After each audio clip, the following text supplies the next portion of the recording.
Thaina mamangaigi matam amada Hari Sarman kauba nupa ama yamna lairaba Bharatki khungang amada lairami. Hairiba khungang asi yamna lairaba khungang ama oirami.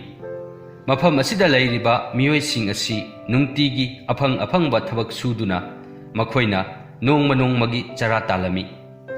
Hari Sarmangi bidya kaubi nupi amasu lairami. Harigi imung manung asi mi yamna yamba aduki matik chawba imung ama oirami. Mahangna thabak phana kana surabasu mahaki imung adudi pubada yamna wagadawba imung ama oirami. Adubu laibak thibadi Hari Sarman mahak singthaba yaba thabak amata hairamde. Thabak haitabata natana mahak yamna tanba thabak suningdaba nupa amasu oirami. Mahaki nupi adusu adu mangai. Mahaksu Hari Sarman gumna thabak amata hairamde. Aduga thabaksu amata suninglamde. Makhoigi masasing adusu makhoina mahai masing amata tamhalamde. Mahai masing tamhanbagi mahutta masasing adubu kaithelda lairak khulakta thadoktuna paisa nihalami aduga karigumba kandana huran chinthina chingba tawhalami. Aduga makhoina mayum aduda phamja chaduna nungaina leithoklami. Asumna chakni phiniba huran chinthigi thabak asi tawramdrabadi makhoi yamna waramgani. Nongma Hari Sarmangi matai manau adu numidang ama chak toklaga makhoi ani hangchit langduna wa ama khanarami.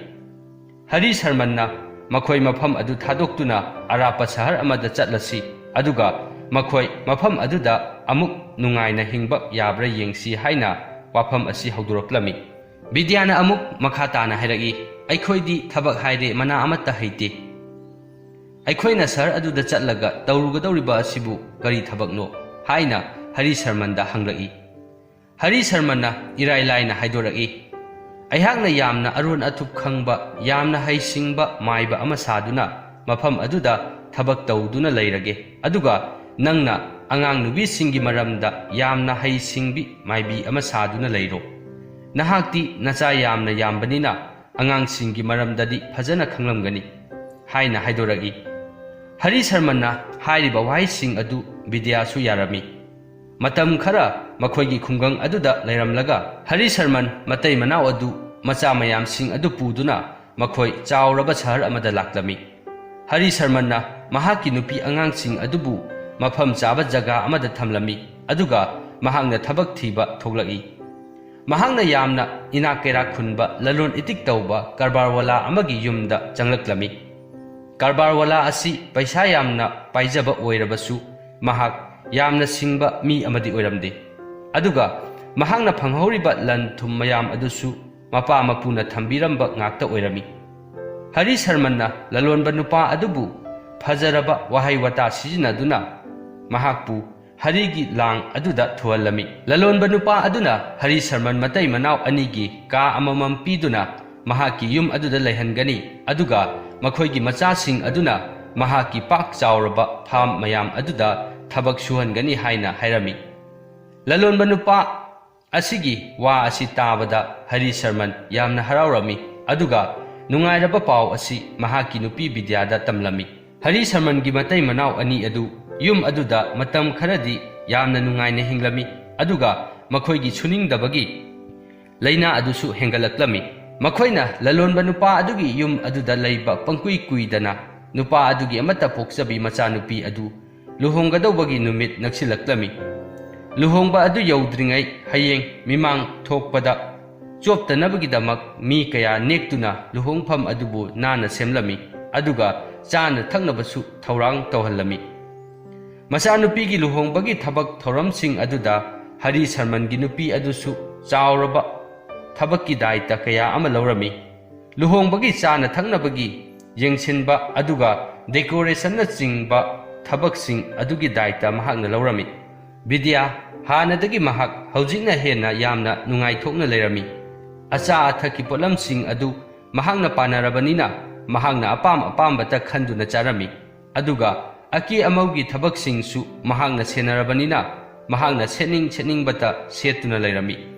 Tasengna hairabada bidyagi punsi mahing asi haujik mahakna pamjaba haiba adumak thoklami.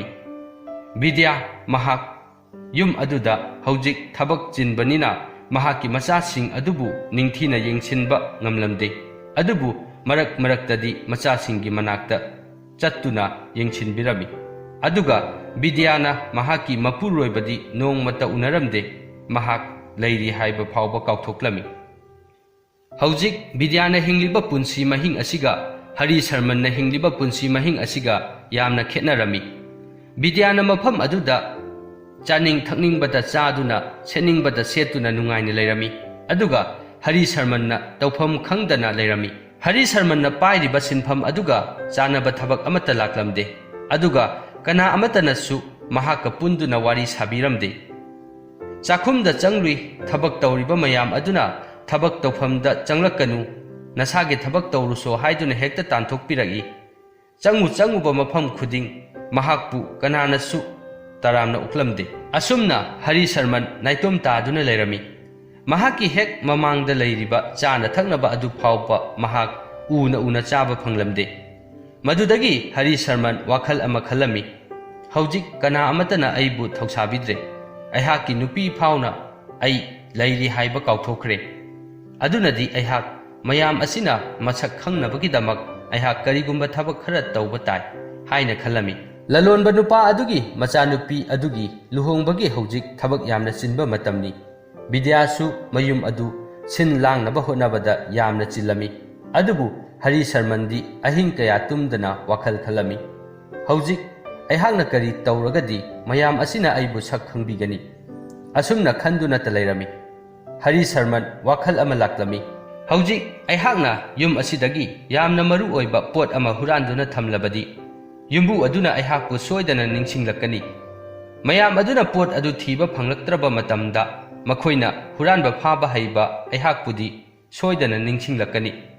Masi khalambadagi Hari Sharman phamungdagi phan chongthoragi aduga mafi marol adu loisinduna thoklagi. Lalonba nupa adugi sagol sang aduda sagol mayam ama leirami. Hairiba sagol sing adugi manungda mahaki machanupina yamna luna tawjaba Arabtagi purakpa fajaraba sagol amasu yaurami. Machanupina sagol adubu yamna luna tawjarami.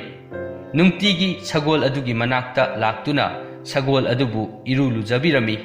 Nanbiduna sagol aduga sanaminarami. Hari Sharmanna sagol asibu huralage haina khalami. Sagol asi mangkhrabadi makhoina soidana thirakani haibasi Hari Sharmanna khanglami. Hari Sharmanna sagol adubu huranabagi-damak mahakna sagol sang adubu senaduna leirami. Numidangi matamni sagol sang aduda sagol senariba nupasing adu makhoi yu ngauduna tumthokkirami. Hari Sharmanna sagol sang aduda tumina changsinduna sagol adu chingthoraklami. Mahakna sagol adu chingthoraklaga manak nakpada leiba mi changnadaba umang amada lotuna thamlami. Aduga mahakna karisu khangdaba saraduna mahaki ka aduda halaktuna tumlami. Mathangi ayukta machanupi aduna ahaw athum chini na chingba kharasu puraktuna sagol sang aduda laklami.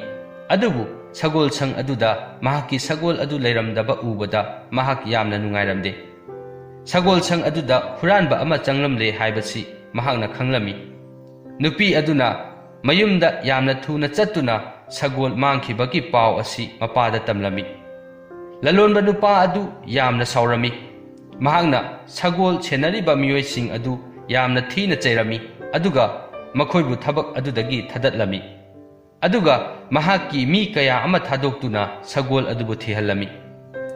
Sagol adu mahaki miyoising aduna thiba phanglamde. Madudagi mahakna sagol adubu thiba phangduna purakpa miyoi aduda mana yamna chauna pigani haina lauthoklami. Sagol mangkhibagi paw asi Harigi nupi Bidyasu tarami. Sagol adu Harina huralaga mahakna sagol adu thibagi mana adu launaba tawribani haina Bidyana khallami. Mahakna Hari Sharmangi thabak aduda mahaksu mateng panglage haina khallami. Lalonba nupa aduna mi mayam ama thadoktuna sagol adubu thihallami. Adubu mahakna nongmata Hari Sharmanbu ningsinglamde. Bidyana yumbu adugi mayumda laklami. Aduga yumbu aduga unaduna wari sanarami. Mahaki mangkhriba sagol adu mahaki nupa aduda hanglabadi soidana khangani. Mahakti asigumba potchai mangba khotpagi thabak asi mahakna loina khangbani aduna sagol adu mahak amukta thihansi haina hairami mahakki nupina haibadagi yumbu adusu Hari Sarman bu ningsinglaklami madudagi mahakna Vidya bu mahakki nupa adu kaurunaba hairaklami Vidyana Hari Sarman bu kauba laklami adubu Hari Sarman na yamna warauna hairagi yumbu aduda nangna hainingba ama hekta haijiluso ngahan makhaina aibu karisu thausabidraga ai leiri haiba phawba kauthoklaga haujingna makhoigi mateng pangnaba hairiba aihak lakoi haina tamuso haina hairagi Vidya Harina hairiba wa aduda artha ama yauri haiba mahak khanglami mahangna yumbu adugi manakta amuk laktuna Hari Sarman adu laku yadre haina tamlami Mahajon aduna Haribu saubagi mahutta noktuna hairagi Chummi lakpham thokte ngahan makhai aina mahakku kaurure nahak amuk challo aduga handakti managa yamna chauna pigani mahakpu ngakpiu aduga mateng amukta pangbiu hairaki haina tamluso haiduna Vidyabu amuk tharaklami Vidyana Haribu amuk kauba laklami matam asidadi Hari adu yarami adubu Vidyana haiba ngangba wadi mahakna amata khumlamde Vidyasu Harina asum tauribagi maramsu khanglami mahakna mahakki mapuroibabu amuk hanna thadoktuna chatlaroi haina khalami yumbu aduna Hari Sarman bu taramna uklami aduga mahakna sagol adugi leifam adu mahak khangbara haina hanglami Hari Sarman na khangi haina hairami aduga warauna yumbu aduda hairagi ngahan makhaina aibu kauthokpire aduga ngasina aibu ningsingbirage aihak yamna warawi haina hairami yumbu aduna aisu khangi adubu luhongba ama leiba asida chinduna tawbani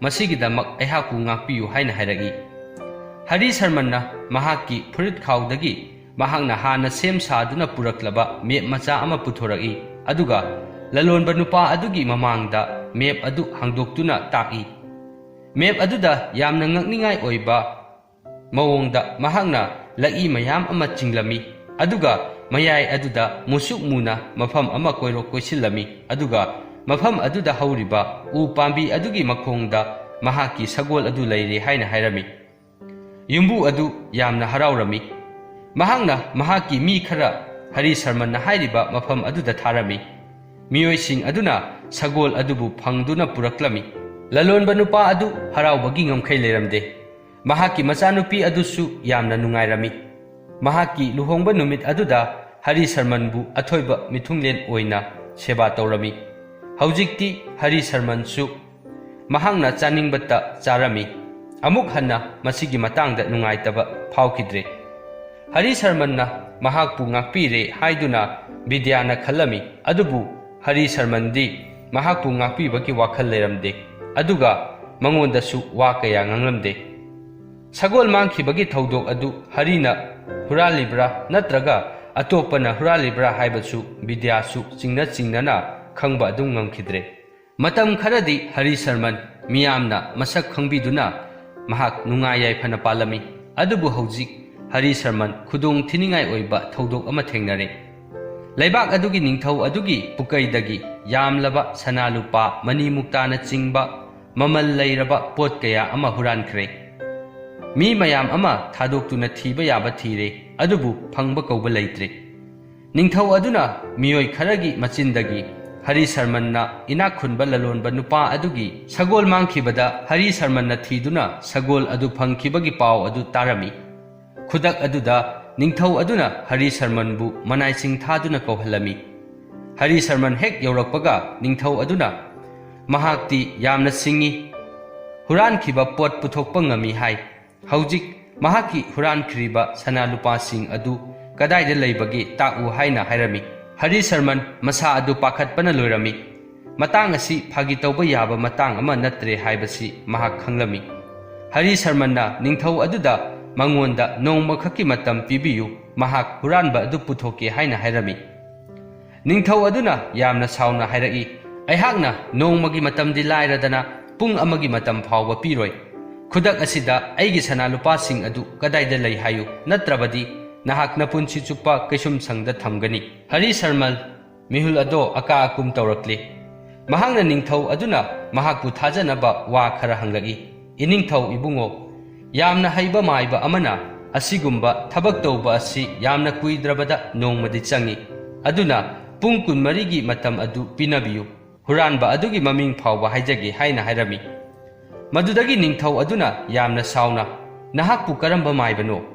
ꯑꯩꯍꯥꯛꯅ ꯍꯪꯕ ꯋꯥꯍꯪ ꯃꯆꯥ ꯑꯃꯒꯤ ꯄꯥꯎꯈꯨꯝ ꯐꯥꯎꯕ ꯄꯤꯕ ꯉꯝꯗꯦ꯫ ꯅꯤꯡꯊꯧ ꯑꯗꯨꯅ ꯃꯅꯥꯏ ꯈꯔ ꯊꯥꯖꯤꯟꯗꯨꯅ ꯍꯔꯤꯁꯔꯃꯟꯕꯨ ꯐꯥꯍꯜꯂꯝꯃꯤ, ꯑꯗꯨꯒ ꯁꯤꯗ꯭ꯔꯤ ꯐꯥꯎꯕ ꯆꯔꯥ ꯍꯦꯟꯗꯨꯅ ꯀꯩꯁꯨꯝꯁꯪꯗ ꯊꯝꯃꯨ ꯍꯥꯏꯅ ꯂꯥꯎꯔꯝꯃꯤ꯫ ꯅꯤꯡꯊꯧ ꯃꯅꯥꯏ ꯈꯔ ꯆꯪꯂꯛꯇꯨꯅ ꯍꯔꯤꯁꯔꯃꯟꯕꯨ ꯐꯥꯖꯤꯟꯗꯨꯅ ꯀꯩꯁꯨꯝꯁꯪꯗ ꯊꯝꯂꯝꯃꯤ꯫ ꯃꯐꯝ ꯑꯗꯨꯗꯒꯤ ꯍꯔꯤꯁꯔꯃꯟ ꯅꯥꯟꯊꯣꯛꯇꯨꯅ ꯆꯦꯟꯒꯅꯤ ꯍꯥꯏꯕꯒꯤ ꯑꯁꯥ ꯑꯃꯠꯇ ꯎꯔꯝꯗꯦ꯫ ꯀꯩꯁꯨꯝꯁꯪ ꯑꯗꯨꯒꯤ ꯐꯛꯂꯥꯡ ꯑꯗꯨ ꯊꯤꯟꯗꯨꯅ ꯍꯔꯤꯁꯔꯃꯟ ꯀꯞꯇꯨꯅ ꯈꯪꯂꯝꯃꯤ꯫ ꯃꯍꯥꯛꯀꯤ ꯅꯨꯄꯤꯅ ꯃꯍꯥꯛꯄꯨ ꯂꯧꯊꯣꯛꯄ ꯂꯥꯛꯇ꯭ꯔꯕꯗꯤ ꯃꯍꯥꯛ ꯃꯐꯝ ꯑꯗꯨꯗ ꯆꯥꯗ ꯊꯛꯇꯕꯅ ꯁꯤꯔꯒꯅꯤ ꯍꯥꯏꯅ ꯃꯍꯥꯛ ꯈꯪꯂꯝꯃꯤ꯫ ꯑꯗꯨꯕꯨ ꯃꯍꯥꯛ ꯎꯄꯥꯏ ꯑꯃꯠꯇ ꯂꯩꯔꯝꯗꯦ꯫ ꯅꯨꯃꯤꯗꯥꯡ ꯑꯣꯏꯁꯤꯜꯂꯛꯂꯕ ꯃꯝꯁꯤꯜꯂꯛꯂꯕ ꯃꯇꯝꯗ ꯍꯔꯤꯁꯔꯃꯟ ꯇꯧꯐꯝ ꯈꯪꯗꯅ ꯃꯍꯥꯛ ꯃꯨꯔꯨꯝ ꯃꯨꯔꯨꯝ ꯁꯣꯟꯗꯨꯅ ꯂꯩꯔꯝꯃꯤ꯫ ꯑꯩꯍꯥꯛꯀꯤ ꯂꯩ ꯑꯁꯦ ꯅꯤꯡꯊꯧ ꯑꯗꯨꯅ ꯋꯥ ꯍꯪꯗ꯭ꯔꯤꯉꯩꯗ ꯊꯗꯠꯂꯝꯂꯕꯗꯤ ꯄꯨꯝꯅꯃꯛꯁꯤ ꯊꯣꯛꯂꯝꯂꯣꯏꯗꯕꯅꯤꯀꯣ ꯍꯥꯏꯅ ꯅꯤꯡꯉꯝꯗꯅ ꯁꯣꯜꯂꯝꯃꯤ꯫ ꯍꯧꯖꯤꯛ ꯌꯥꯝꯅ ꯉꯛꯄ ꯊꯧꯗꯣꯛ ꯑꯃ ꯊꯣꯛꯂꯦ꯫ ꯅꯤꯡꯊꯧ ꯑꯗꯨꯒꯤ ꯁꯅꯥ ꯂꯨꯄꯥꯁꯤꯡ ꯑꯗꯨ ꯅꯨꯄꯥ ꯑꯃꯅ ꯍꯨꯔꯥꯟꯕ ꯑꯣꯏꯔꯝꯂꯦ,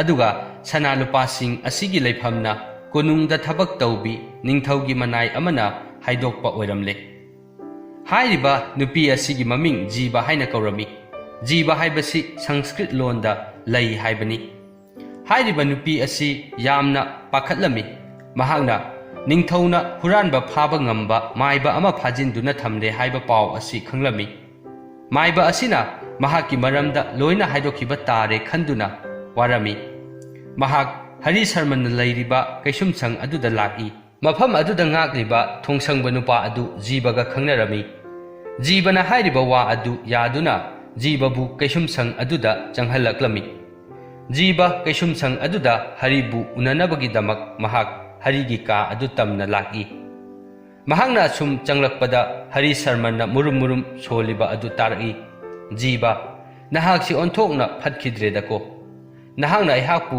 ꯑꯋꯥꯕ ꯇꯥꯍꯜꯂꯦ ꯍꯥꯏꯅ ꯍꯥꯏꯔꯝꯃꯤ꯫ ꯃꯇꯥꯡ ꯑꯁꯤꯗ ꯍꯔꯤꯅ ꯄꯜꯂꯤꯕ ꯖꯤꯕ ꯑꯁꯤꯗꯤ ꯃꯤ ꯃꯃꯤꯡ ꯅꯠꯇꯦ, ꯃꯍꯥꯛꯀꯤ ꯃꯆꯤꯟꯗ ꯄꯥꯜꯂꯤꯕ ꯂꯩ ꯑꯗꯨꯕꯨꯅꯤ꯫ ꯑꯗꯨꯕꯨ ꯖꯤꯕ ꯍꯥꯏꯔꯤꯕ ꯅꯨꯄꯤ ꯃꯆꯥ ꯑꯁꯤꯅꯗꯤ ꯃꯍꯥꯛꯀꯤ ꯃꯃꯤꯡꯅꯤ ꯍꯥꯏꯅ ꯈꯜꯂꯝꯃꯤ꯫ ꯍꯧꯖꯤꯛ ꯍꯔꯤꯁꯔꯃꯟꯅ ꯃꯍꯥꯛꯀꯤ ꯃꯃꯤꯡ ꯈꯪꯈ꯭ꯔꯦ, ꯃꯍꯥꯛ ꯐꯥꯈ꯭ꯔꯒꯅꯤ ꯍꯥꯏꯅ ꯄꯥꯈꯠꯂꯝꯃꯤ꯫ ꯃꯗꯨꯗꯒꯤ ꯃꯍꯥꯛꯅ ꯍꯔꯤꯒꯤ ꯃꯅꯥꯛꯇ ꯆꯪꯁꯤꯜꯂꯛꯏ, ꯑꯗꯨꯒ ꯃꯍꯥꯛ ꯌꯥꯝꯅ ꯂꯥꯟꯈ꯭ꯔꯦ, ꯃꯍꯥꯛꯄꯨ ꯉꯥꯛꯄꯤꯌꯨ, ꯃꯍꯥꯛꯄꯨ ꯅꯤꯡꯊꯧꯅ ꯄꯤꯒꯗꯧꯕ ꯗꯟꯗꯤ ꯑꯗꯨꯗꯒꯤ ꯑꯃꯨꯛꯇ ꯀꯟꯕꯤꯌꯨ, ꯃꯍꯥꯛ ꯃꯗꯨꯒꯤ ꯃꯇꯤꯛ ꯆꯥꯕ ꯃꯃꯜ ꯄꯤꯒꯦ ꯍꯥꯏꯅ ꯍꯥꯏꯔꯝꯃꯤ꯫ ꯅꯨꯄꯤ ꯃꯆꯥꯒꯤ ꯃꯇꯧ ꯑꯗꯨ ꯎꯕꯗ ꯍꯔꯤꯁꯔꯃꯟ ꯄꯨꯡꯉꯛ ꯉꯛꯂꯝꯃꯤ꯫ ꯅꯨꯄꯤ ꯃꯆꯥ ꯑꯗꯨ ꯍꯨꯔꯥꯟꯕ ꯑꯗꯨꯗ ꯆꯦꯟꯅꯕ ꯃꯤꯁꯛꯅꯤ ꯍꯥꯏꯕ ꯃꯍꯥꯛꯅ ꯈꯪꯂꯝꯃꯤ꯫ ꯃꯗꯨꯗꯒꯤ ꯍꯔꯤꯁꯔꯃꯟꯅ ꯈꯨꯗꯣꯡꯆꯥꯕ ꯇꯥꯟꯖꯥ ꯑꯁꯤ ꯃꯥꯡꯍꯜꯂꯔꯣꯏ ꯍꯥꯏꯅ ꯈꯜꯂꯝꯃꯤ꯫ ꯍꯔꯤꯁꯔꯃꯟꯅ ꯅꯨꯄꯤ ꯃꯆꯥ ꯑꯗꯨꯗ ꯃꯍꯥꯛꯅ ꯑꯁꯦꯡꯕ ꯑꯗꯨ ꯅꯤꯡꯊꯧꯗ ꯍꯥꯏꯗꯣꯛꯄꯤꯔꯣꯏ, ꯑꯗꯨꯕꯨ ꯃꯍꯥꯛ ꯃꯗꯨꯒꯤꯗꯃꯛ ꯑꯩꯉꯣꯟꯗ ꯀꯔꯤ ꯄꯤꯕ ꯉꯝꯒꯅꯤ ꯍꯥꯏꯅ ꯍꯪꯂꯝꯃꯤ꯫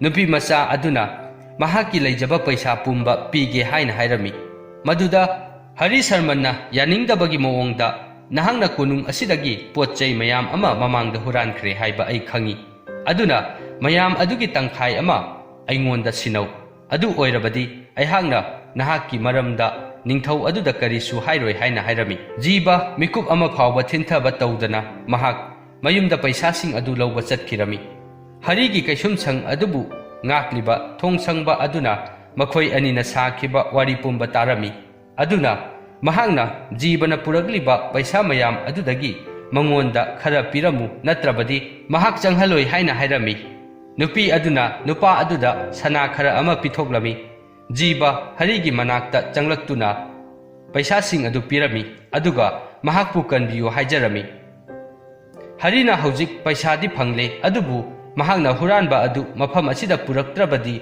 ꯃꯍꯥꯛꯅ ꯍꯥꯏꯔꯤꯕ ꯑꯗꯨ ꯌꯥꯔꯣꯏ ꯍꯥꯏꯔꯝꯃꯤ꯫ ꯅꯨꯄꯤ ꯑꯗꯨꯅ ꯃꯗꯨꯗꯤ ꯃꯍꯥꯛ ꯉꯝꯂꯣꯏ, ꯍꯥꯏꯔꯤꯕ ꯅꯨꯄꯥ ꯑꯁꯤꯗꯤ ꯃꯍꯥꯛꯀꯤ ꯃꯕꯨꯡꯒ ꯂꯩꯃꯤꯟꯅꯩ, ꯃꯃꯤꯡꯅ ꯏꯟꯗ꯭ꯔꯗꯠꯇ ꯀꯧꯏ ꯍꯥꯏꯅ ꯍꯥꯏꯔꯝꯃꯤ꯫ ꯑꯗꯨꯒ ꯃꯈꯣꯏ ꯍꯧꯖꯤꯛ ꯃꯐꯝ ꯑꯗꯨꯗ ꯂꯩꯇꯦ, ꯑꯇꯣꯞꯄ ꯌꯨꯝꯂꯣꯟꯅꯕ ꯂꯩꯕꯥꯛꯇ ꯂꯩꯈꯤ ꯍꯥꯏꯅ ꯃꯐꯝ ꯑꯗꯨ ꯇꯥꯛꯂꯝꯃꯤ꯫ ꯍꯔꯤꯅ ꯖꯤꯕꯕꯨ ꯃꯍꯥꯛ ꯃꯐꯝ ꯑꯗꯨꯗꯒꯤ ꯍꯟꯈ꯭ꯔꯣ ꯍꯥꯏꯅ ꯍꯥꯏꯔꯝꯃꯤ, ꯑꯗꯨꯕు ꯅꯨꯄꯤ ꯑꯗꯨ ꯍꯜꯂꯨ ꯍꯥꯏꯕ ꯌꯥꯔꯝꯗꯦ꯫ ꯃꯍꯥꯛꯅ ꯍꯨꯔꯥꯟꯕ ꯑꯗꯨꯕు ꯌꯥꯝꯅ ꯅꯨꯡꯁꯤꯖꯔꯝꯃꯤ꯫ ꯃꯔꯝ ꯑꯁꯤꯅ ꯃꯍꯥꯛꯅ ꯍꯔꯤꯗ ꯅꯨꯄꯥ ꯑꯗꯨꯕꯨꯁꯨ ꯀꯟꯕꯤꯌꯨ, ꯅꯠꯇ꯭ꯔꯕꯗꯤ ꯍꯨꯔꯥꯟꯕ ꯑꯗꯨ ꯃꯍꯥꯛꯅꯤ ꯍꯥꯏꯅ ꯍꯥꯏꯕꯤꯌꯨ꯫ ꯅꯨꯄꯥ ꯑꯗꯨꯅ ꯐꯪꯒꯗꯧꯕ ꯗꯟꯗꯤ ꯄꯨꯝꯕ ꯃꯍꯥꯛ ꯑꯣꯏꯅ ꯐꯪꯖꯔꯒꯦ ꯍꯥꯏꯅ ꯍꯥꯏꯔꯝꯃꯤ꯫ ꯅꯨꯄꯤ ꯃꯆꯥ ꯑꯁꯤꯅ ꯍꯥꯏꯔꯛꯂꯤꯕ ꯋꯥꯍꯩꯁꯤꯡ ꯑꯁꯤ ꯇꯥꯕꯗ ꯍꯔꯤ ꯁꯔꯃꯟꯁꯨ ꯅꯨꯡꯉꯥꯏꯔꯝꯗꯦ꯫ ꯅꯨꯄꯤ ꯃꯆꯥ ꯑꯗꯨ ꯃꯐꯝ ꯑꯗꯨꯗ ꯀꯨꯏꯅ ꯂꯩꯔꯕꯗꯤ ꯅꯤꯡꯊꯧ ꯃꯅꯥꯏꯁꯤꯡꯅ ꯊꯦꯡꯅꯈꯤꯕ ꯌꯥꯏ ꯈꯟꯗꯨꯅ ꯅꯨꯄꯤ ꯃꯆꯥ ꯑꯗꯨꯅ ꯍꯥꯏꯔꯤꯕ ꯋꯥ ꯑꯗꯨ ꯃꯍꯥꯛ ꯌꯥꯔꯒꯦ ꯍꯥꯏꯗꯨꯅ ꯅꯨꯄꯤ ꯃꯆꯥ ꯑꯗꯨꯕꯨ ꯊꯥꯗꯣꯛꯈꯤꯔꯝꯃꯤ꯫ ꯖꯤꯕ ꯍꯦꯛ ꯊꯣꯛꯈꯤꯕꯒ